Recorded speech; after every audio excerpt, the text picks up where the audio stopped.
watersheds. Our goals might be conservation or restoration.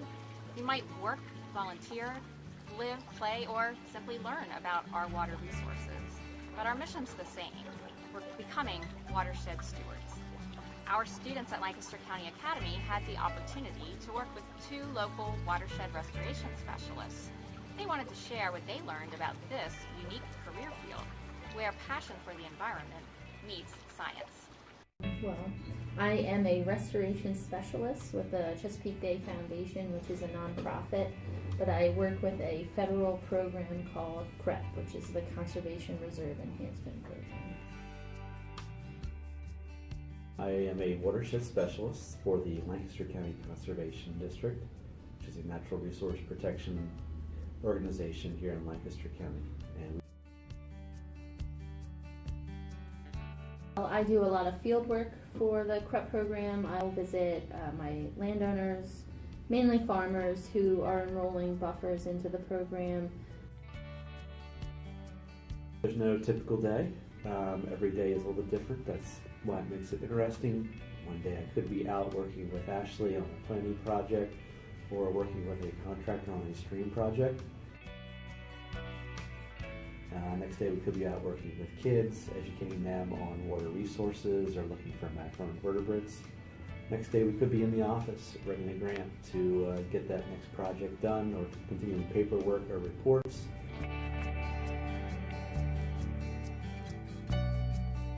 Or the next day working with a municipality or a farmer on maybe stormwater or other issues that they have going on in water resource protection. Working in Lancaster, we have a lot of invasive issues in our buffers, so things that aren't native to Pennsylvania.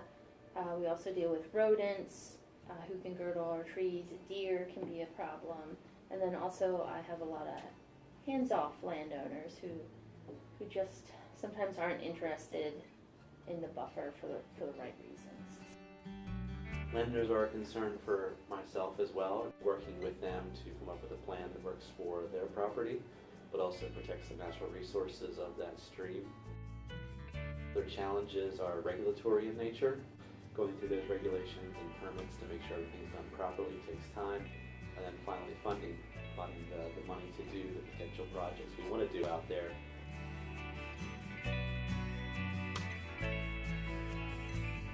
I use ArcGIS for our plans and our mapping.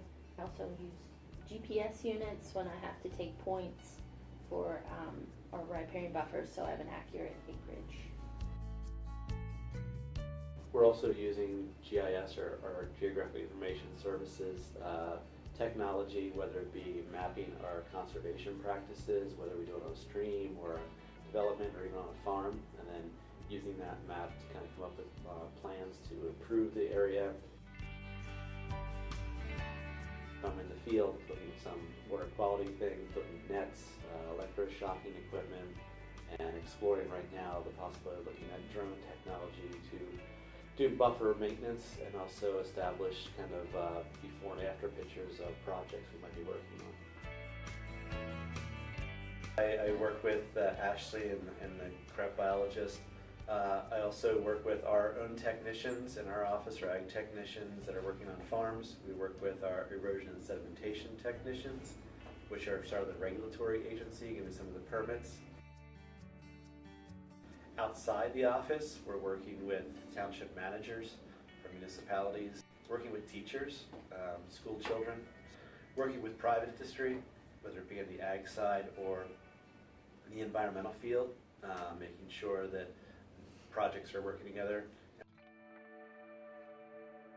I think you have to have some patience. There's a lot of waiting on permits, just patience dealing with the public at times.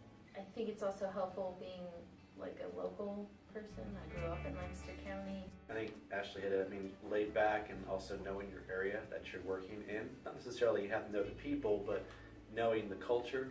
So having an open mind, being kind of understanding, not saying you have to agree with them, but understanding of their situations. Being friendly, but at times also being forceful as well, saying this is what we need, can we make a compromise? So you have to have the ability to kind of understand where they're coming from, understand where you're coming from, and then meet in the common ground. So. Well, I have a 4-year degree, bachelor's degree in wildlife and fishery science. I also have a 4-year college degree in environmental science and biology, but a college degree is not necessarily needed. There's also 2-year trade schools now. They're also doing some water jobs. Stevens College here in Lancaster has a 2-year program for wastewater treatment plant operators or water operators for water authorities, and also ag conservation planners. So, we are nonprofit organizations. We do base a lot of what we do on volunteers, and planting a tree or sticking a stick in the ground might not seem that exciting, but it opens the door to other opportunities, other people that have similar interests or similar opportunities. It gave me passion, gave me joy, gave me something to strive for, gave me some experience, and that's the key. What are some things that you really like about your job? Working with Ashley. Of course. I love being in certain areas of the county and seeing, 10-year-old trees on a farm where I was involved in that project. And Matt and I do get to work together where he does one aspect of a project and then I come in and plant a tree. So A lot of jobs you don't get to see your end result. In this one you do a little bit.